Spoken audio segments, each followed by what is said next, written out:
First up is Thor, Love, and Thunder, which means it's a Marvel week, which I tend to call a bye week for reviews because that means it doesn't matter what I say. You are going to go see this film. If you are invested in the MCU, you're going to go see this film. Now, whether or not you see this in theaters versus waiting for it on Disney Plus, that's a separate story. But if you're not invested in the MCU, no, this is not going to be your entry point into the franchise. But you know, if you're like me, you've invested a decade plus of your life into dozens of films or more than dozens of films, and you are required essentially because of the interwoven nature of these stories to see every one of them. So guess what? You're probably seeing Thor, Love, and Thunder. Now, the good news, at least I think the good news, is I had a great time at this film. So I will caveat by saying, one, absolutely adore Taika Waititi, love pretty much everything he does. I think he really reinvented who Thor is in the MCU with Thor Ragnarok. Now, this is the sequel to Thor Ragnarok, so it's not going to be able to accomplish that sense of novelty, right? I think it carries on a lot of the great things that he established in Thor Ragnarok, but it's not going to reinvent the character. We already did that in the last film, and thankfully, right? At least for me, thankfully. I know there are people who aren't a huge fan of this take on it, but Thor Ragnarok is actually, I think, my favorite Marvel film, so let that guide your interpretation of the rest of this review. So we are lacking the novelty of this reinvented character. So that's not working against it per se, but you do need to temper your expectations because of that. So we pick up at the end of Endgame. Thor is sort of cavorting around with Guardians of the Galaxy, having a bit of an existential crisis, trying to find himself. And then, as you've seen in the trailer, so this isn't a spoiler, we're going to cross paths with Gorr the God Butcher, who's played by Christian Bale in this, doing what feels like his best Voldemort impression, which I found kind of odd. I don't know if this was the best use of Christian Bale. I think he does a fine job for what he's doing, but I will say, and actually this probably applies to all the films, the plots are a little bit thin. So anyway, Christian Bale is Gorr the God Butcher. That's, he's a villain. It is what it is.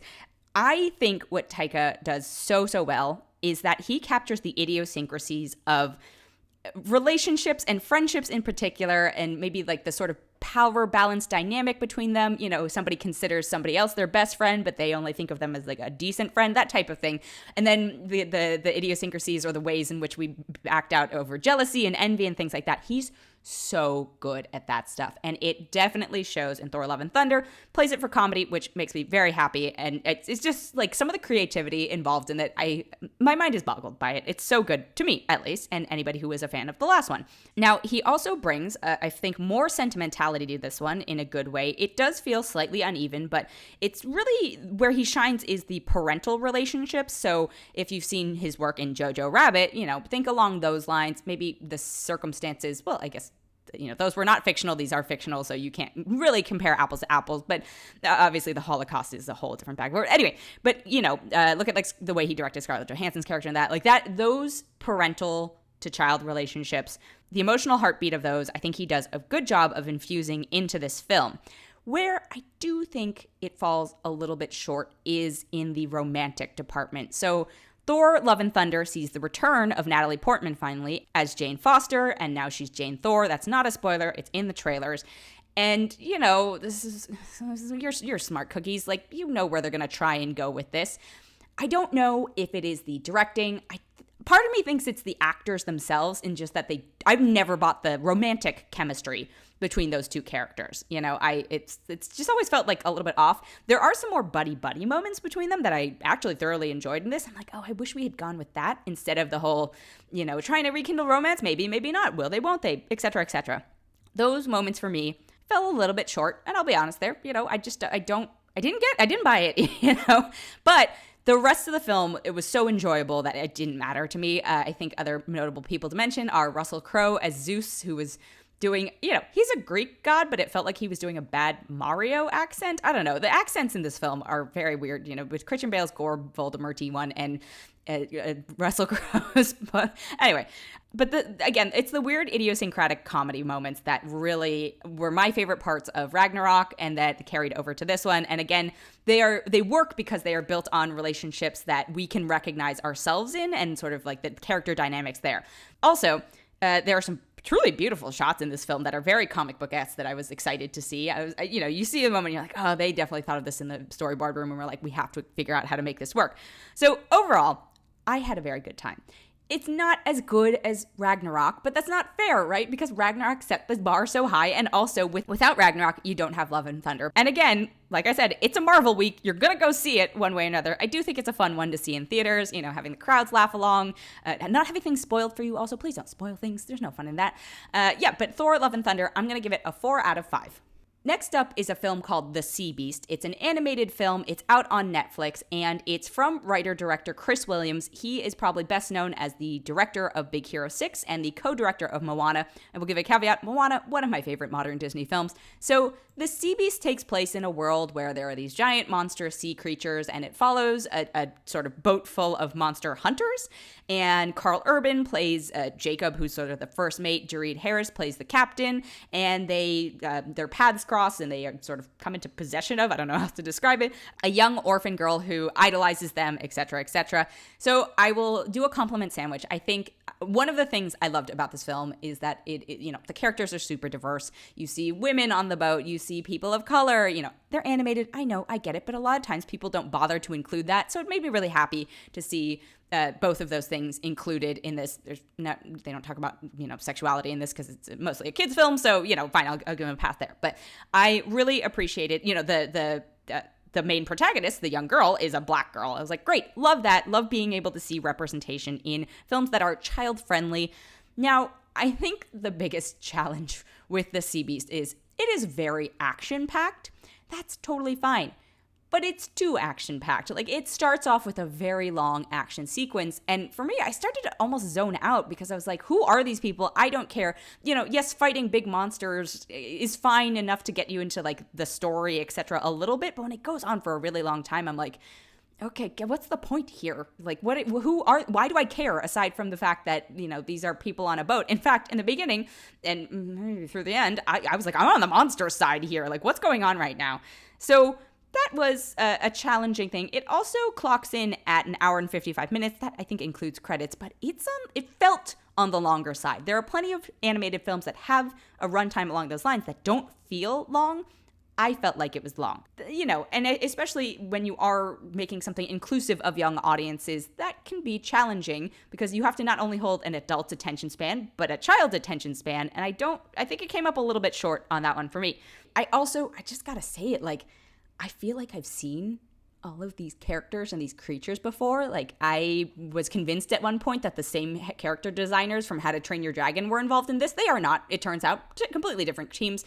But, also the story felt very How to Train Your Dragon. And I know it's not necessarily fair to be like, well, any story that involves mythical creatures is How to Train Your Dragon-ish. But it evoked it very hard. And How to Train Your Dragon kind of did it better, And maybe that's just because they came first, but I wanted more heart to it, which I thought Dragon did very well.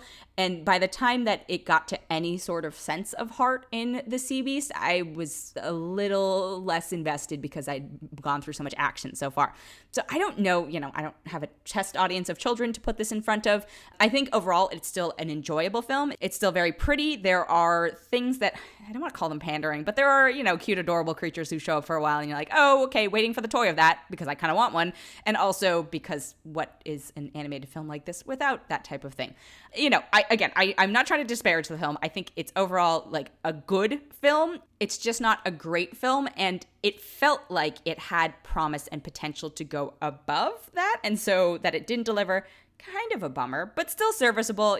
Again, maybe put it on 1.5 speed for the beginning or action-y parts and then go for it. But yeah, I don't want to spoil the ending, but there is a plot line in it that I was like, oh, this is more mature, not in a bad way, but it's just like sort of environmentalism and maybe an allegory for colonialism, all that type of thing that I was like, that's cool, but it comes in so late that it's just, the pacing, clearly I'm trying to say the pacing of this film is also a little bit off. But again, I think it's serviceable. The fact that it is available to you in your home, I liked it a million times more than I liked Minions: The Rise of Gru, but that was a low bar. But either way, The Sea Beast is out on Netflix, and I'm going to give it a 3.7 out of 5. And the last thing I have this week is a new series on Apple TV Plus. It is called Blackbird. It's actually apparently inspired by true events. So Taron Egerton plays sort of a high school football hero, etc., like all-American guy who then gets involved in illicit activities and gets busted by the police. Also, his dad is a police officer. His dad is played by Ray Liotta, and sadly one of his last roles. And I was like, oh, yeah, he's definitely getting some nominations for this, because even though he has limited screen time, given his untimely passing and all that stuff, it's just like, okay, yeah, it's a good performance as well, but I was like, well, enjoy your posthumous awards, R.I.P. So Taron plays Jimmy Keene, who goes to prison and then is essentially enlisted by the government to try and get a suspected serial killer to confess to the locations of additional victims. That person is played by Paul Walter Hauser, who... honestly, I started watching the show for Taron Egerton because I think he's a very good actor. And I was like, okay, cool. Like, what's the show going to be? And the first episode dragged a little bit until Paul Walter Hauser showed up. And I was like, oh, you are a fascinating character in this. I think anyone who is a fan of true crime, murder, drama, blah, blah, blah, etc., you're going to watch the show. You're going to enjoy it. I think it's a pretty well done one. It also stars Greg Kinnear and Sepideh Moafi. And, it's only 6 episodes. I think it's well-paced. I enjoyed it. It's tough to watch sometimes, just given the material that it's covering.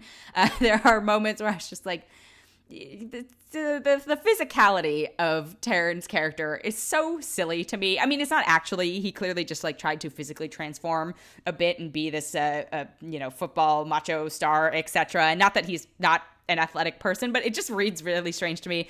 And then there are some, I don't know, I felt like mildly gratuitous sex scenes with him, and I was like, okay. Like, I don't know what the point of this is, if it's supposed to be, illustrating who this character is or just to show off this body, like whatever, I don't know if it was necessary, but sure.